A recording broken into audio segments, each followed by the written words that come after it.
Hey everybody, Ann here. It's supposed to be another beautiful day today, so I gotta do some laundry. I gotta cut some wood. There's a ton of stuff that I need to do. So much fun. This here ringer is still holding up. Love it. One thing for sure is I do not take water for granted. So I'm going to use all of this laundry water in my garden. Whew, laundry done, garden watered. Speaking of garden, would you look at this tomato plant? I have not done a very good job of keeping it in check as far as growth, suckers and whatnot. But I've got a ton of cherry tomatoes ripening, and I've already used quite a few of them here and there. Sometimes I just like to get in here, as everybody else does, and just bite. Take a taste. Oh, these are so good. So I'm going to pick a bunch of these today and do something with them. Green beans are starting to produce fruit, just like every year. I take these little tiny ones off. I go around the plant and get as many of them as I can. That's a nice little snack. That way, it'll stimulate growth and more fruiting. Oh, there's a ton of them. Yeah, I'll just do a little bit of this here for a little while. And look it.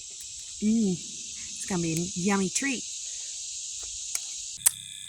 And then, oh, look at this.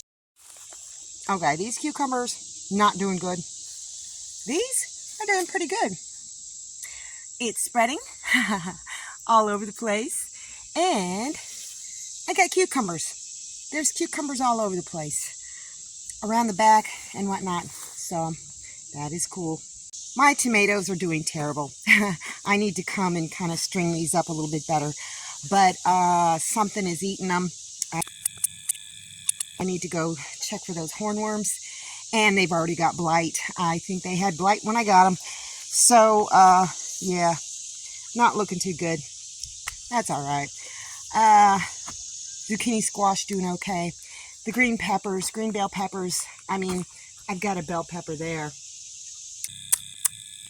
But they're not growing as good as they did last year. I don't know why. This butternut squash plant is doing fantastic. 3 jalapeno pepper plants. I have already taken jalapenos off of it several times. And this plant has a bunch.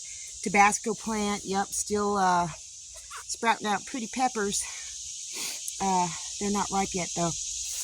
Yeah, one butternut squash. Haha, love it. Basically all of the peppers in this garden bed have died except for this one black Hungarian, and I don't think it's gonna make it. This row of unknown squash never came up. This row, it's doing okay. That black Hungarian pepper right there is trying to grow, but this zucchini is starting to take off. And yep, I think I need to pick that today and maybe pick that one as well. And make something with them for dinner. Oh, break time. And then I got to get back out and try and cut up some wood.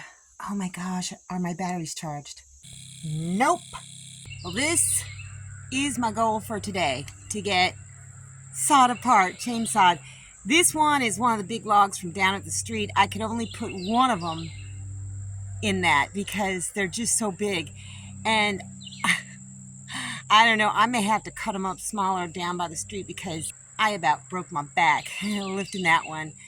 So I'm just going to take a little break and cool off and then come out here and at least get these cut up into, splitting size logs and put them in the shed so that they'll dry out because I need to sharpen my splitting axe.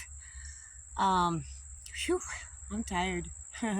Yeah, so the batteries have got to charge anyhow, so I'll get to it when I get to it. I'm also going to be breaking down some of these garden beds because they don't get sun. This one just has that desk that fell apart in the middle of it, so it doesn't get sun all day long. This one gets sun, that one and those two get sun. That one gets sun, the far one over there. This doesn't, that doesn't, and any of those down there don't. So I'll probably just go ahead and take them apart and cut up the wood and use it for firewood. I do like to remove as much bark as I can. Sometimes I find delicious things in them for the chickens, and then other times I find, well, an anthill, basically. And I don't want the ants being brought inside the house. So if I take the bark off, I can see if there's any buggies inside, like these. I got these two big, huge pieces cut up. I'm very proud of myself for that. And all those other pieces of wood that were laying over there. So you know what? I have a little bit more energy and a little bit more juice in the chainsaw. So I'm just going to toss some of these garden bed pieces that I know aren't going to work and I'm not going to use again next year, and see if I can get them cut up too. What do you think? Think I could do it? I got it all done. Didn't think I could, but that's a good bit of wood. And I cut it into all different kinds of sizes, just like I always do. Got a couple of weird shaped pieces there with knots in them. You know what? I think I'm just going to take those out and put them next to these, let them sit out in the sun for a couple days. I don't think it's going to rain for a couple days. And then try and split these things up. If I can, I'll put them in the shed. Well, would you look at that? I have been checking this log for oyster mushrooms. This may be a veiled oyster mushroom that's kind of like gotten big. I haven't seen an oyster mushroom on this thing for the longest time. So I'm going to get real close and see if that's what it is. Yep, I'm pretty sure that's what it is. So I got to be careful because there's some poison ivy. I'm just going to go ahead and grab these and try and avoid. Some of that's honeysuckle. Oh my goodness. I'm going to have to get my knife. Yep, that's what these are. You can't see the veil because it's broken out of it, but you can see the remnants of it around the rim. And definitely a veiled oyster mushroom. Only problem is this one has a lot of little tiny bugs in it. So you know what I'm going to do? I'm going to go put it in a little thing of water and see if I can get them all to go out. I just took them out of the water, and yep, they did go out. They're in that water somewhere. So I'm just going to kind of let these dry off a little bit more, and I'll just get this dirt off the top. But I will still take my knife and go through the folds just to make sure there's no, stuff in there that I couldn't see, like eggs and larvae and whatnot. This one's beautiful.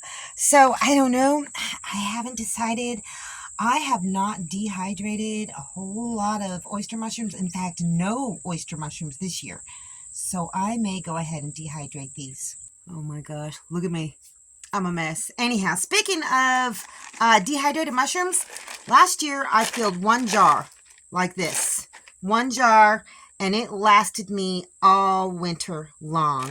So I've got one full jar, and I'm already starting on my second one. So I'll be able to be a little bit more liberal with my mushrooms in my soups and sauces and pot of beans. I actually could fit some more in there. Yeah, I might put some more in there. But there's not a whole lot of oyster mushrooms in these. Maybe a little bit in here, but yeah. So I'm going to dehydrate those and put them in my dehydrated mushroom mix. I'm tired, you guys, so that's all I got for you guys today. See you in the next video. Thanks for watching, everybody. I hope you enjoyed the video. Make sure you like, subscribe, hit the bell, and y'all have a good one.